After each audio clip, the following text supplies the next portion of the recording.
Click button. Alrighty, we are here. I already got shushed. We are here to the Insanely Driven Team Call. Thank you so much for joining. I appreciate you taking time out of your lovely Monday evening as the weather is beautiful out there. Y'all could be sitting outside and doing something else, but you're here with us, so thank you. Thank you. I don't really have any announcements or anything like that. Danny Johnson's coming up. We're going to be there, so if you're not going to be with us, just keep an eye out for awesome posts and things like that. And Summit's right around the corner, so that's going to be some fun. So we are going to talk about, Amy said it was supposed to be inviting. We're changing it up a bit because had a neat little experience in a way that happened this yesterday with my race. It kind of fits into our realm, and we're going to share that story. But inviting, hey, invite people, right? It's not rocket science. We don't have to make it extra hard. I know I overcomplicate the crap out of it. Once I finally got out of my own way and just was like, you know what, I'm just going to invite people. It was a lot easier. So invite. Sound good? All right, cool. So we're going to talk about the good old comparison trap. Who struggles with the comparison trap? Anybody? If you didn't raise your hand, you're a liar. Oh, I'm sorry. No, so comparison trap. I think everyone goes through this in some point in their life. Us with Beachbody, it can happen very easily if we're following some of those top coaches that are, off doing crazy big things and all that. But what happened with me was actually, not with Beachbody, but it affected me and actually caused me to not obtain what I was wanting out of my race. Okay. So we'll backtrack a little bit. Here's a guy, that did nothing with running, hated running, got introduced to it, by a friend and signed up for a marathon, and now have become addicted to running. I love it. I love setting new goals. I love trying to push myself. I love trying to beat my records, yada, yada, yada. Always in a competition with myself. And that's a key thing, is being a competition with ourselves. Because as soon as we focus it on something else, normally it's gonna falter, or it's just not gonna happen the way it's supposed to happen. Because as soon as you put the focus on someone else, then that's what it becomes for. It becomes for that person or that thing rather than for you, if that makes any sense. And I had this quote here that might actually, let's see here. The only person you should try to be better than is the person you were yesterday. So yeah, that kind of fits in with that. So the only person you should be trying to be better than is who you were yesterday. You should just constantly be trying to beat yourself. So this past, I just ran a half marathon yesterday, and I did good. I had set a goal for myself that I didn't hit. I made a placement, which was cool, but my main thing that I was striving for, I didn't get. And what happened with that is I was doing my training. I was following a training plan, and I was doing good, but I had this other friend who enjoys running a lot too. And this other friend of mine, we kind of have, a little competition that goes back and forth. We kind of just joke about it, but this time, the joking was getting a little bit more serious. And I thought I was in control of my mind with it, but I obviously wasn't. So, text messages back and forth about what my pace was this run, and when I did this, and then, I did this and it was this good. And it was just a constant back and forth with it, back and forth. And I was constantly having to tell myself, I got to make sure I focus. And of course, Amy was telling me too, she's very good at that. And when we talked about this over dinner, she had that nice little face of, So it's always fun. I love her to death. She was, trying to keep me in check and making sure I was staying focused on what I was wanting out of this race. And Amy's always right. Thanks. What I wanted out of this race for me, there's a bug. And so, I was doing good with my training. My training was great. I was feeling good. I was getting my pre-race jitters, like I always do a couple days out. I feel nervous like I did before my first race. It's crazy how that happens. We go get our race bibs. We're talking about, the conditions and all. We sound like we're pros at it, and we're really not. But we're like, the wind is going to be out of the east-northeast, and that means when we go out, it'll be a headwind, but we'll be good on the tail end because it'll be pushing us, and we can advance further. It's like a it's like a war strategy and a weather report all mixed in together. It sounds ridiculous. So I'm gonna stop babbling on. So it's race day. So we get up, we get to the start line. I'm feeling good. I'm stretched out. They got music playing. I'm getting all pumped up. I'm feeling good. I go over to the fence. I do my little leg swings, and I'm ready to go. I'm staying up front because I looked up the times. This is only the second year doing it, so I was like, they don't have that many big fast people, so we're gonna tear it up. But the one thing I had put in my head back, like just a couple days ago, was that I was going to make sure I beat my friend. So my original goal was to beat my old personal record and come in at a certain time for me. As soon as I put that other part in there about wanting to beat my friend, that took over. And that's all I could focus on. I was trying my hardest not to, but deep down, that's what kept popping up. And it was hard because he's a little bit faster. I'm pretty close to him. And the biggest thing was, like, if I see him, like, it's going to be hard not to want to chase after him. And we have two completely different running strategies. So we're standing at the start line, and he's there. I mean, of course, we say good luck when we're friends. It's not like all rivals and I'm going to trip you. But ultimately, we start out, and I go out too fast. And with me, if I go out too fast, it's really hard to recover from. Now, I do have one caveat. There's some really strong winds. It was really, really windy. And I may have been able to push through it. But it was funny. My pace when I started it was like 6 minutes 55, 6 minutes 52 seconds. And I think it went into 6:40s. And 2 miles is about when we got out to the boardwalk, and we got slammed with a monster headwind. So that wind combined with my already little bit, just by a few seconds, because my average pace should have been like a 7:10. So not much difference. Minor fluctuation, but because he was up front there and I told myself I'm going to beat him, I was pushing myself a little bit too hard in the beginning and ultimately burnt my fuel out to where at the turnaround point at halfway, I was already sucking wind and he was well ahead of me. So long story short is make sure you're doing your stuff for you.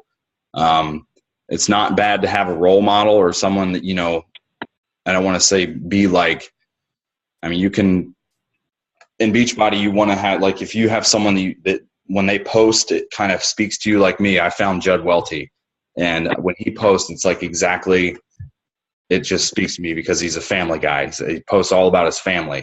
So I recently reached out to him just as like a mentorship type thing and just, asking questions. But I'm not going to try and be like Judd Welty. One, he's a beast. He's humongous. There's no way I could ever, I'm not going to be like that because I just don't do that. Oh, sorry. I thought someone was pulling in our back lane. There's lights. But like, I like his message, the way he goes about it. So sorry, I got off. Don't be like, oh, I want to be like Lindsay Matway. Oh, I want to be like Scotty Hobbs. No, you don't want to be like them. You want to be you. But if you have someone that speaks to you in that sense, you can kind of just watch it, but don't compare. You got to be careful with that, because the more you tune into it, the more you can kind of start to be jealous, to be honest with you. I've had my times where I'm like, man, why can't I be that good, or this, that, and the other? So you got to keep focus on you and why you're doing this for you and the reasons why you're here. Because if not, then you turn it into that other person, and that's not going to do you any good. The comparison trap is a nasty monster. You going to add anything? No? Okay. Amy's here. But yeah, the comparison thing is it's like a sand trap. Once you're in it, you can get stuck, start slowly sinking down, and sometimes it's hard to realize it when you're doing it. It's a bad habit of mine, and I have my lovely wife to usually smack me out of it because she can see it, and I'll be in denial because that's just me. But so yeah, the only person you want to strive to be better than is the person you were yesterday. So I think we'll end the officialness on that note. Well, I'm going to add something. My officialness. Oh, your officialness? Yeah, so now your officialness. I think, one of the big things that I kind of pointed out to Paul is the fact that he lost focus of his goal, his why, his vision. You know, for him, racing is all about beating himself, and normally that's what he does. He's all about beating his PR. He wants to meet his goals.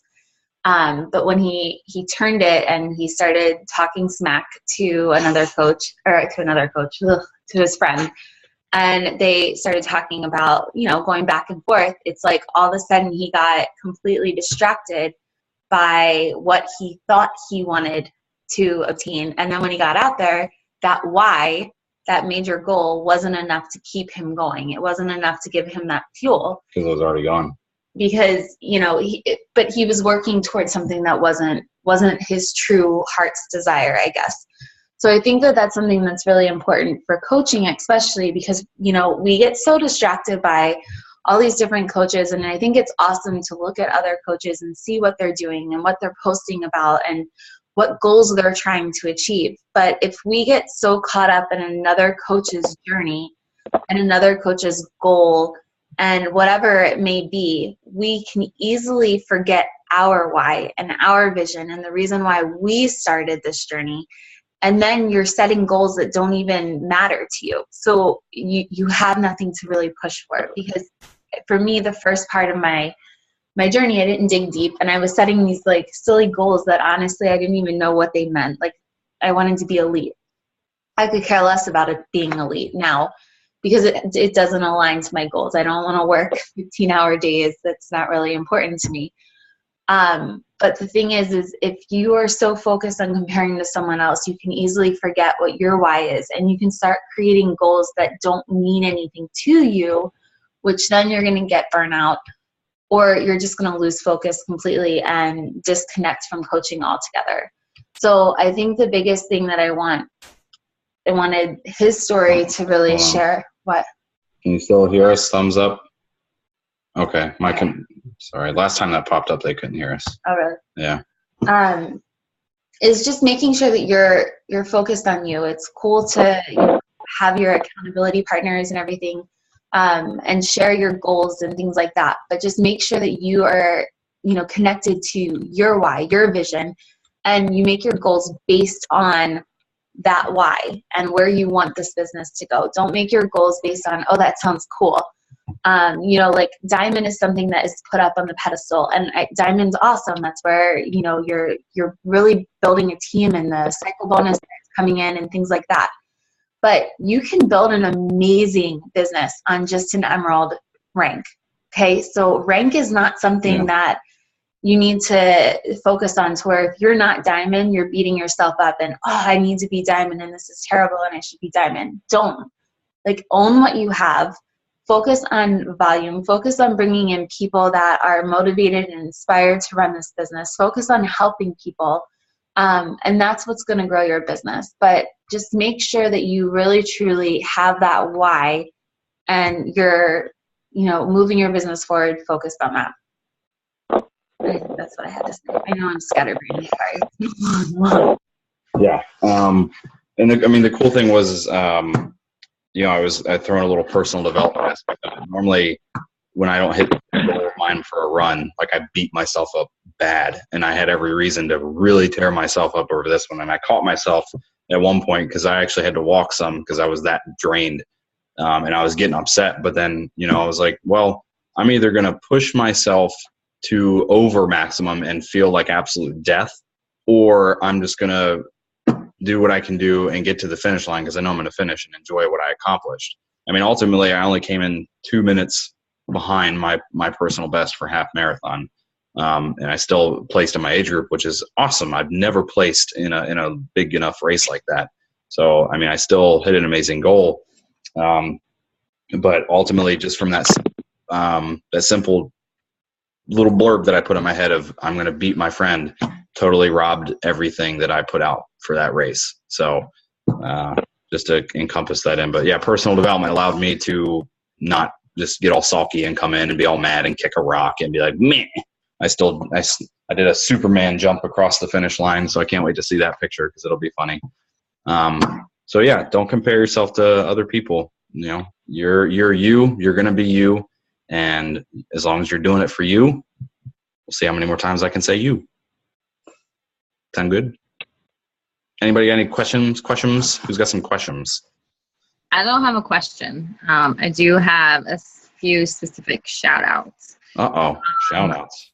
Yeah, I do want to give Jackie like a hell yeah high five. She's doing awesome running the challenge group. If you're not in there, get in there. I know it's definitely changed my outlook this month because I'm not where I thought I would be, but that's okay because the month's not over. So I'm going to continue working on it, and we're going to see what happens. But also, Amy hit Success Club 5 already, so high five. Paul did as well, and Miss Erin. I know that's their personal goals to hit that every month. It's not something everyone has to do. You should do. It's something to reach for. It's a goal to set. I'm working on it myself, so hopefully we all hit that. It just means we helped, at least three people this month, and that is awesome. So good job, guys. Yeah, boy. Aww. Yay. Shout outs are always fun. Shout out to the whole team because the whole team is great. Yeah. Shout out to you guys for coming and looking at our faces because that's always good too. Even you can't really see us because we don't have the lighting in this house is so weird. It's shadowy.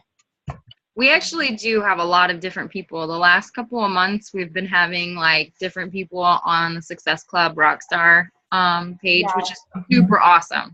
I mean, because even if it's just 1 point, that's someone that you've helped and changed, and the volume has grown. And I constantly see new people.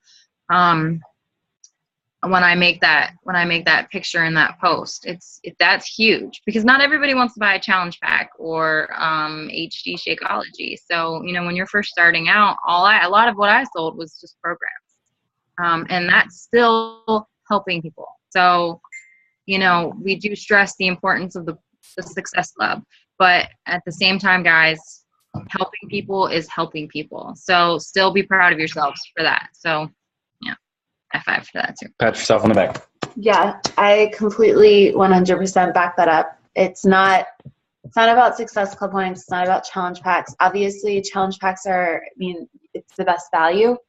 But meet people where they're at because you never know when they're going to want to join you more. You never know how much that base kit is going to help them or just that one-time order of Shakeology is going to help them.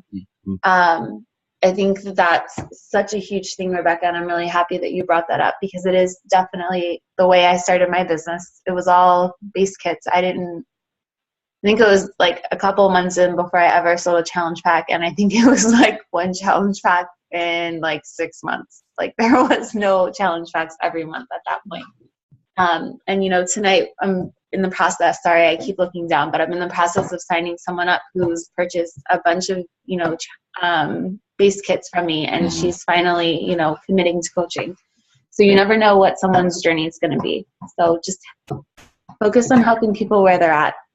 Exactly. Gloria is another one that I want to give a shout out to for just inviting people to go to the gym with her. Like that's a huge thing and a huge part of coaching that I think we always forget about, that if we're not using the Beachbody programs, we're not being a product of the product, and that's BS in my opinion. Being a product of the product means living a healthy lifestyle and inviting others to join us and be accountable with us. So that was a fun post. Like Gloria was like, invited this many people to this and this many people came to this. Cool. And it was really neat. She was tearing it up. Wait. Paul, I also want to give a shout out to Gina because she ran the same race you did. Yeah, I did. High five, Gina. I looked and saw her on here in the participants, and I was gonna say something, but yeah, she was out there. She said I passed her at some point, but I don't know where that was. So hopefully I can on the boardwalk. On the boardwalk? Yeah, I was going off the boardwalk. You were coming back around. Okay, that wind was nasty, wasn't it? See, I wasn't lying about that. Yeah, no, and it was so cold to start. Yeah, but yeah, congratulations, you got to ring the bell. That's awesome. I didn't get to ring the bell, so good. Kudos to you. Thank you. And how that after party was sweet. That was real nice. I can't wait to do it again next year. Awesome. Well, we'll get the whole team out there. Yeah. No, I doing the don't 5 run miles half right marathon anymore. There's a 5-mile run. The 9K. Every time I invite somebody to run a half marathon, they get knocked up. So Yeah, I'm not running with you. Not Ever again. anymore. I'll do Yeah. 5 miles. I'll do 9 miles, but no more 12. But hey, also just one last caveat, and then we'll stop because caveats always lead to, and I'm going to add on, and then I'll add on, and then they just go down the rabbit hole. With like the base hits, but don't be afraid of challenge packs either. I think, when I first started getting on and inviting, the thought of a challenge pack kind of scared me because I was just scared to present it to people because I thought it was a lot of money. So it's when you can confidently put the challenge pack out there and someone's not ready and you go with the base kit. But yeah, just don't be afraid of the challenge pack just because. So that doesn't mean be pushy, but don't be afraid because challenge packs are awesome. They're good. Does that make sense? Yeah, Okay. I always start with a challenge pack and then back out. Yeah. I was like, Rebecca, why are you showing us a book? Anyway, all right. So that's that. Hopefully my rambling went good, and hopefully I did something fun. I made you guys laugh like last time. I know I was going to do some push-ups, but then I didn't. The computer was all being screwy, and I didn't know what the meeting was going on. So if I get to do next week's call, I'll be a little bit more hyper and entertaining. But either way, congratulations to everybody. I can't wait for Danny Johnson peoples. Whoop, whoop. It's going to be fun stuff, and you'll experience a whole new world there. Trust me. So just go there with an open mind. It'll be good. All right. Team Insanely Driven. Peace out. Bye, everyone. Thanks for joining us. Mwah. Stop.